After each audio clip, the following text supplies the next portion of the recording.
গো, কতদিন হয়ে গেল তোমাদের রাজসভা বন্ধ? হ্যাঁ, আচ্ছা, মহারাজ যদি বেতন দিতে না পারেন তাহলে রাজসভা খোলা রেখে কি লাভ বলো তো? বলি বাড়িতে যা চাল আছে তাতে এক সপ্তাহের বেশি আর রান্না হবে না কিন্তু। হ্যাঁ, সেই জন্যই তো হিসেব করছি। বাড়িতে অপ্রয়োজনীয় যা যা জিনিসপত্র আছে সেসব বেচে দেব। আর বেচার মতো কিছুই নেই গো।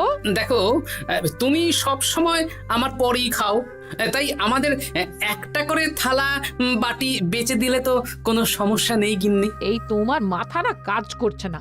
যাও বাইরে ঘুরে এসো, পারলে বাজার থেকে ধার করে হলেও একটু চাল নিয়ে এসো। দেখি যদি কোনো সহৃদয় ব্যক্তি চাল দেয়।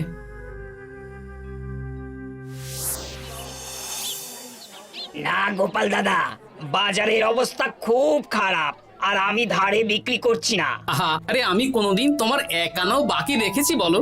আমি বুঝতে পারছি গোপাল দাদা, কিন্তু আমিও নিরুপায়। গত মাসের বেতন এখনো পাইনি। মহারাজ অনির্দিষ্ট কালের জন্য রাজসভা বন্ধ রেখেছেন। বিশ্বাস করো, বিশ্বাস করো, বেতন পেলেই তোমার ধার আমি মিটিয়ে দেব। এই সপ্তাহ খানেক আগে একই কথা বলে সেনাপতি ধারে 25 কেজি চাল নিয়ে গেছেন। এখন ওনার কোনোই পাত্তা নেই। কি যে করি, কাছের বন্ধু বলতে বিজ্ঞানী আর সভাকবি। দেখি ওদের বাড়িতে একবার ঢু মেরে।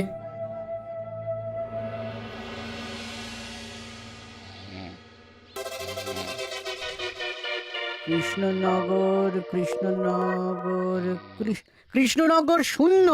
হ্যাঁ, এবারে একটা মোহরও নেই। জাহাপানা সর্বনাশ হয়ে গেছে। কি হলো? পালে বাঘ পড়েছে নাকি? এই ঘুমের 12টা বাজিয়ে দিলে। জাহাপানা, এবারে কৃষ্ণনগর থেকে একটা মোহরও খাজনা আসেনি। হ্যাঁ, বলো কি? 1 মাস আগে বাৎসরিক খাজনা দেওয়ার শেষ দিন ছিল, কিন্তু এখনো একটা মোহরও খাজনা আসেনি। না জাহাপানা। পড়েছে এই বেগমের জন্য হীরের হার, হীরের কানের দুল, হীরের নাকছাবি বানাতে দিয়েছি। উজির, যা হোক করে কৃষ্ণনগর থেকে আমার খাজনা চাই চাই। তাহলে তো কৃষ্ণচন্দ্রকেই তলব করতে হবে। যা করার করো। বাবা, এই সময় তোমার শখ হয়েছে ময়না পোষা? আরে না না, আমি পুষিনি। একটা পশ্চিমের গ্রামে কদিন আগে ঘুরতে গিয়েছিলাম। আচ্ছা, ওখান থেকে নিয়ে এসেছো? না, তাও আনিনি, ছোলা খেতে দিয়েছিলাম। দেখি তারপর আমার পিছনে পিছনে উড়ে উড়ে চলে এসেছে। বাহ বাহ বাহ, এ তো ভালো কথা। বিয়ে তো করলে না, তাও একটা সঙ্গী জুটেছে। এ যে সে পাখি নয় গোপাল, এ ময়না কথা বলে, দেখবে। এই ময়না, বলো তো গোপাল এসেছে। আরে বাস, বলো তো গোপালের ভুঁড়ি আছে আমার নেই। বেশ বেশ বেশ। এ ভোরবেলা আমার কাছে আসে, সারাদিন আমার কাছে থাকে, আবার সন্ধে হলেই নিজের বাসায় নিজে নিজেই ফিরে যায়। বুদ্ধিমান পাখি।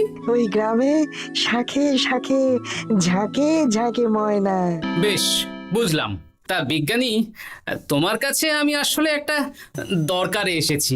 বলো কি দরকার? আসলে ওই টানাটানির সংসার চলছে, বুঝলে। বাড়িতে চাল বাড়ন্ত, কদিন পরে হাঁড়ি চড়বে না। তুমি কিছু পয়সা ধার দিতে পারবে? আরে এমন করে বলছো কেন?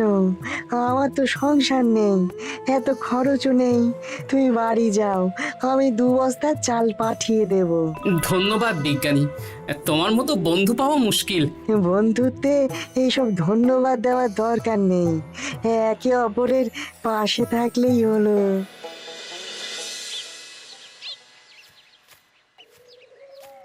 এ কি গো, খালি হাতে ঢুকছো যে? বিজ্ঞানী আমাদের 2 বস্তা চাল পাঠাবে, তাই কিছুটা হলেও চিন্তা কমলো, বুঝলে। ওমা, এই তো সারা বাজার ঘুরে তো ধারে চাল পেলাম না, অগত্যা বিজ্ঞানীর বাড়ি গেলাম। উনি সত্যি তোমার বন্ধু? হ্যাঁ গিন্নি, জানি না কতদিন আমাদের রাজসভার সমস্যাটা চলবে। দেখি অন্য কোনো কাজে লাগতে হবে, বুঝলে। এই দেখো দেখো, যা করে তাড়াতাড়ি করো, এভাবে তো আর চলতে পারে না গো। কি নবাব বাহাদুর আমাকে ডাকছেন? হ্যাঁ, জাহাপনা আপনার উপরে রেগে আছেন। অতি সত্বর বাহাদুর আপনাকে দেখা করতে বলেছেন। এবারে চাষাবাদের মন্দার কারণে রাজস্ব আদায় তেমন ভালো হয়নি, তাই খাজনা পাঠাতে পারিনি। আর কিছুদিন অপেক্ষা করতে বলুন, আমি ঠিক খাজনা পাঠিয়ে দেব। এখন আর খাজনা নিয়ে কথা বলবেন কিনা জানি না। আপনাকে নবাব এই আদেশ পাঠিয়েছেন, আপনি 2 দিনের মধ্যে নবাব বাহাদুরের সাথে দেখা করবেন। আচ্ছা ঠিক আছে।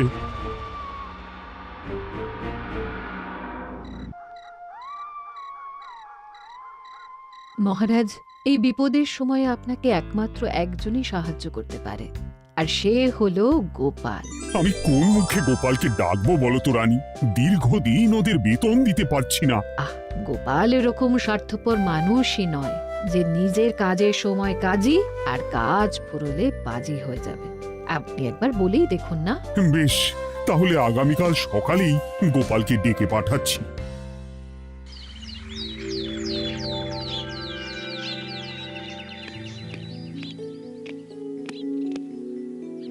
আসতে পারি মহারাজ? হ্যাঁ গোপাল, এসো এসো।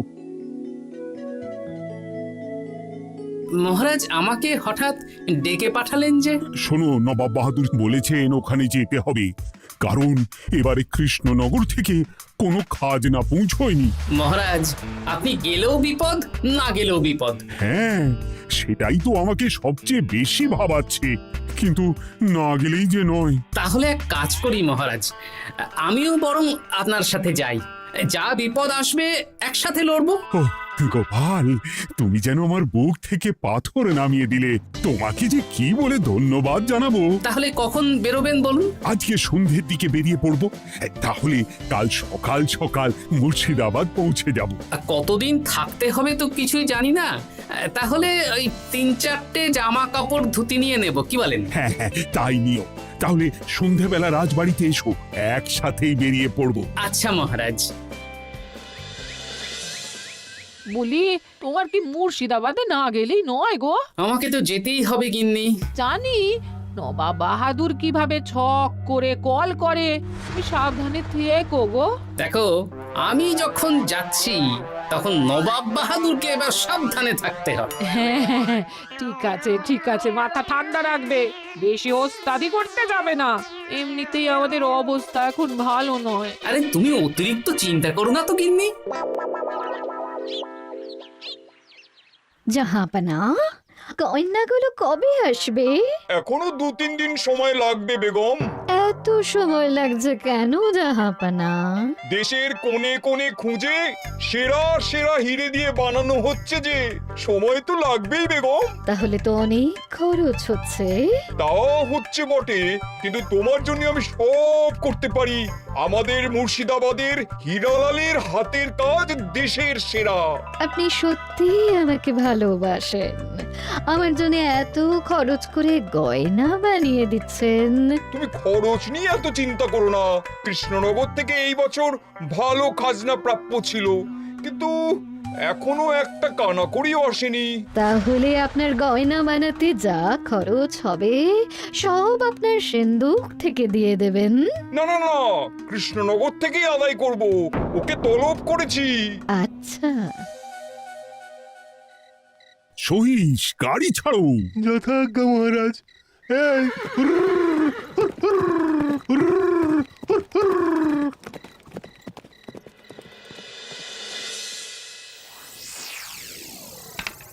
এত রাতে আবার কে এলো রে বাবা?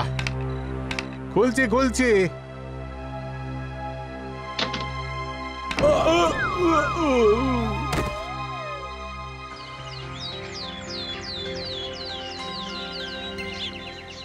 সর্বনাশ হয়ে গেছে জাহাপানা। কি হয়েছে হীরালাল? নবাব বাহাদুর, মহারাজ কৃষ্ণচন্দ্র আর গোপাল এসেছেন আপনার সাথে দেখা করতে। ওদের দরবারে আসতে বলো। হ্যাঁ, এবার বলো হীরালাল, কি হয়েছে? এই, তোমার মাথায় পট্টি কেন? জাহাপানা, গত রাতে আমার সর্বস্ব লুট হয়ে গেছে। বলো কি হীরালাল? তোমার কাছেই তো বেগমের হীরের সব গয়নাগাটি বানাতে দিয়েছিলাম। হ্যাঁ জাহাপানা, সব গেছে। আমার মাথায় মেরে সব লুট করে নিয়ে গেছে। এবার আমি কি করব জাহাপানা? বেগম সাহেবা, আপনার গয়না যে হীরালাল শেখরার কাছে জাহাপনা বানাতে দিয়েছিলেন, ওনার সব লুট হয়ে গেছে। মানে? আমি এক্ষুনি নিজের কানে শুনে এলাম, এখন হীরালাল শেখরা এসেছে। আমি এক্ষুনি যাচ্ছি। কি করব জাহাপানা, আমার তো সব শেষ হয়ে গেল। আমি কোনো কথা শুনতে চাই না, আমার ওই হীরের গয়নাগুলো চাই। চাই বললেই তো পেয়ে যাবে না। এখন এই গয়না শুধু নয়, হীরালালের সব সোনা দানা চুরি হয়ে গেছে। সেগুলো খুঁজে পেতে হবে। বিগত কয়েক বছর আমার মুর্শিদাবাদে কোনো চুরি ডাকাতি হয়নি। প্রত্যেকটা গ্রামবাসী সুখে শান্তিতে আছে। বাইরের কোনো শত্রু আসারও সুযোগ নেই। গ্রামের সীমানায় দিন রাত প্রহরী থাকে। যদি এসেও থাকে পালাতে পারবে না। এবারে তাহলে চোরটা কে বুঝবো কি করে? এসব সামান্য চোর ধরার কাজ আমার কাছে নস্যি। জাহাপনা, আপনি যদি কৃষ্ণনগরের এবছরের খাজনা মকুব করে দেন, তাহলে আমি চোর ধরার ক্ষেত্রে সাহায্য করতে পারি। ঠিক আছে কৃষ্ণচন্দ্র, তোমার এই গোপাল যদি চোর ধরে দিতে পারে তাহলে এবছরের খাজনা মুকুব। আগে আমি ওই শেখরার সাথে একান্তে কিছু কথা বলতে চাই। বেশ, প্রহরী প্রহরী, তুমি গোপাল আর শেখরাকে একটা ঘরে নিয়ে যাও। আসুন। এবার আপনি চুরির ঘটনাটা বলুন। চুরি না, ডাকাতি। সে যাই হোক, বলুন বলুন। গতকাল রাতে, তারপর সকালে জ্ঞান ফিরে ঘরে গিয়ে দেখি সব ফাঁকা। আমার ঘরের সাথেই লাগোয়া দোকান। আচ্ছা, দেখুন, আমি আপনার কথা শুনে আর একটু আগের যা আলোচনা শুনলাম তার থেকে মনে হচ্ছে এই চোর স্থানীয় চোর। কি করে বুঝলেন? কারণ বাইরের চোর হলে তো এত নিখুঁত কাজ করা সম্ভব নয়। চোর নিশ্চয়ই আপনাকে ব্যক্তিগতভাবে চেনে। হ্যাঁ, এবার মশাই আপনি বলুন তো, আপনার কোনো শত্রু আছে? না, শত্রু নেই তেমন। আমার সাথে কারো সম্পর্ক খারাপ নেই। আর আমাদের পাড়ায় সবাই ব্যবসায়ী, সবাই সম্ভ্রান্ত লোকজন। বেশ, তাহলে সব ব্যবসায়ীদেরকেই ডাকতে হবে। আমি নবাব বাহাদুরকে বলে দিচ্ছি, আপনি এখন আসুন। নবাব বাহাদুর, আপনি ওই গ্রামের সকল ব্যবসায়ীদের আপনার মহলে ডাকার ব্যবস্থা করুন। সবাই কিন্তু বেশ সম্ভ্রান্ত ব্যবসায়ী। সে হোক না, ওই গ্রামে তো সবাই ব্যবসায়ী, আর বাইরের কোনো লোক গ্রামে ঢোকেনি বা বাইরেও যায়নি। তাই যদি কেউ চোর থেকে থাকে তাহলে ওই ব্যবসায়ীদের মধ্যেই আছে। বেশ, আমি সবাইকে আমার মহলে নিয়ে আসার ব্যবস্থা করছি। আর একটা ফাঁকা বড় ঘর চাই, যেখানে চোর ধরার পরীক্ষা হবে। আর সেই ঘরে আমাদের কৃষ্ণনগরের ঘোড়া চোর ধরবে। হ্যাঁ, ঘোড়া চোর ধরবে? হ্যাঁ, যে ঘোড়ার গাড়িতে আমরা এসেছি সেই ঘোড়া। যদি চোর না ধরতে পারো তাহলে পুরো খাজনা তো গায়ের জোরে নেব, সাথে সাথে কৃষ্ণনগরটাও কেড়ে নেব। আমার উপর একটু ভরসা রাখুন নবাব বাহাদুর, আর যা বললাম করুন। বেশ, শুনুন, এই ঘরে আমার এক প্রিয় ঘোড়া আছে, আর সামনে একটা বালতিতে ছোলা সেদ্ধ রাখা আছে। আপনারা সকল ব্যবসায়ীগণ একে একে যাবেন, দরজা ভিতর থেকে বন্ধ করবেন, আর ঘোড়াকে এক মুঠো করে ছোলা খাইয়ে ফিরে আসবেন। তারপর কি বাড়ি চলে যাব? না, সবার ছোলা খাওয়ানো হয়ে গেলে আমি ঘোড়ার কাছে যাব, আর ঘোড়া কানে কানে আমাকে বলে দেবে কে চোর। তাহলে আর দেরি কেন, সবাই একে একে যাও।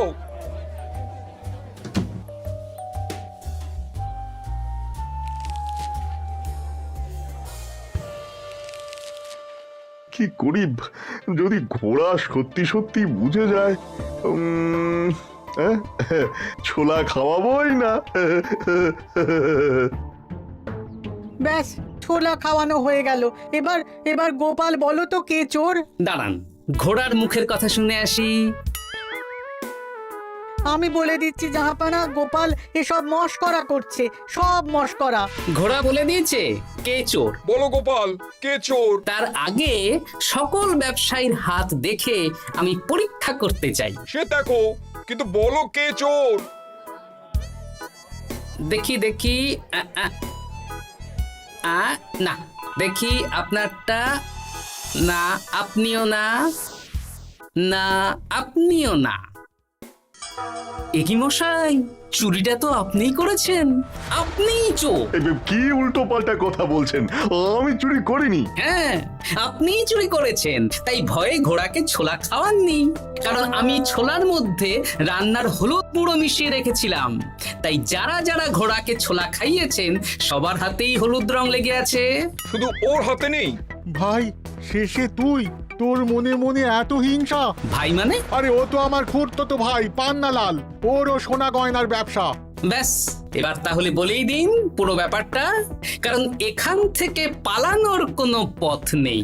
ভুল হয়ে গেছে জাহাপনা, আমার দাদা আমার থেকে অনেক বেশি রোজগার করত, তাই আমার মনে মনে হিংসে ছিল। তারপর বেগম সাহেব আর হীরের গয়না বানানোর এত বড় বায়না পেল, তাই হিংসা আরো বেড়ে গেল। আর তুই চুরি করলি? চুরির সব জিনিস কোথায় আছে? আমার বাড়িতেই আছে জাহাপনা। সাব্বাস গোপাল, সাব্বাস। তোমার কি বুদ্ধি! তাহলে জাহাপানা, কথা মতন আমাদের এই বছর তাহলে খাজনা দিতে হচ্ছে না। না, কথা যখন দিয়েছি তখন আমি তো আর কথার খেলাপ করতে পারি না।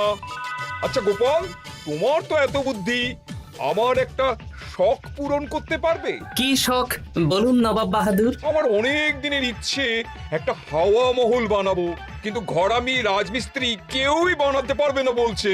তুমি কি বানিয়ে দিতে পারবে? আগে পারবো জাহাপনা, কিন্তু তার বদলে আমি কি পাবো? আগামী 5 বছর কৃষ্ণনগরের খাজনা মুকুব, আর তোমাকে আমি 100 মোহর উপহার দেবো।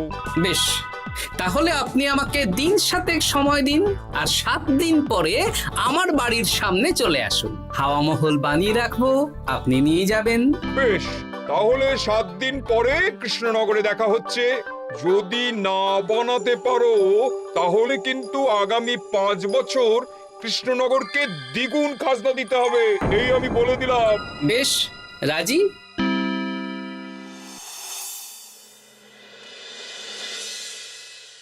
বেশ তো বড় মুখ করে বলে দিলে হাওয়া মহল বানাবে। রাজি রাজি। এবার যদি না বানাতে পারো, সব তো উল্টে যাবে। আপনি চিন্তা করবেন না মহারাজ, নবাব বাহাদুর আমাকে প্যাঁচে ফেলতে চেয়েছেন, তাই আমিও ওনাকে ঘোর প্যাঁচ দেব।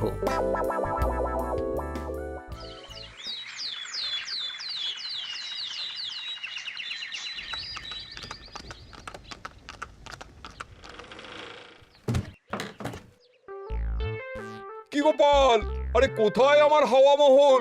7 দিন হয়ে গেছে তো, তাই মহল দেখতে চলে এলাম। কাজ একদম শেষ পর্যায়ে, চলুন পশ্চিমের মাঠে চলুন। গিন্নি, তুমি মহারাজকে খবর দাও আর বলো পশ্চিমের মাঠে চলে আসতে। আরে তাড়াতাড়ি কর, তাড়াতাড়ি কর। ওই দেখুন, আপনার হাওয়া মহল তৈরি হয়ে গেছে। কই? উপরে দেখুন। ওরে, নবাবের হাওয়া মহল বলে কথা, ইট কথা হয়ে গেছে। এবার রং কর, রং কর। হাওয়া মহল রং করছি তো, এত তাড়া দিস না। আরে তাড়াতাড়ি কর, তাড়াতাড়ি কর। আরে এসব আবার কি? ময়না পাখি হাওয়া মহল তৈরি করছে? হ্যাঁ, হাওয়া মহল তো, তাই হাওয়াতেই তৈরি হচ্ছে। হাওয়া তো আর চোখে দেখা যায় না, আমি তৈরি করিয়ে দিয়েছি। এবার জাহাপানা আপনি নিয়ে যান। হয়ে গেল, এবারেও গোপাল দাও মেরে দিল।